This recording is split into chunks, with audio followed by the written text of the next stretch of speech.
मराठी सक्तीला मुदतवाढ देण्याचा निर्णय दिल्लीमधून घेतला असं राऊतांचं म्हणणं आहे। निर्णय घेण्यापूर्वी शिंदे सेनेनं शहांची परवानगी घेतलेली का असा उपरोधिक टोला राऊतांनी लगावलेला आहे। मराठीसाठी शिंदेच्या शिवसेनेतील लोकांनी बंड केलं पाहिजे असं राऊतांचं म्हणणं आहे।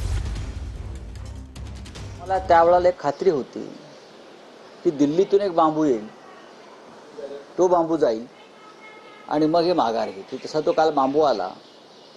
बांबू जो आला तो राज्याच्या मुख्यमंत्र्यांच्या हाती देण्यात आला आणि मुख्यमंत्र्यांनी बांबू घातला। आता मुख्यमंत्र्यांचे आदेश त्यांना मान्य आहेत असं मी ऐकलं।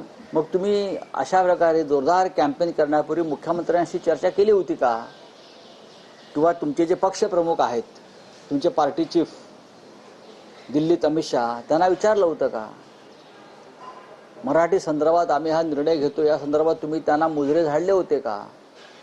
हे आता स्पष्ट करायला पाहिजे। मराठी भाषा यायला पाहिजे या संदर्भात निवडणुकीचा संबंध काय महाराष्ट्रामध्ये? हा जो निर्णय आहे हा मराठी माणसासाठी नसून हा निर्णय या देशामध्ये या राज्यातले जे हिंदी भाषिक आहेत त्यांच्यासाठी हा सरकारने घेतलेला आहे।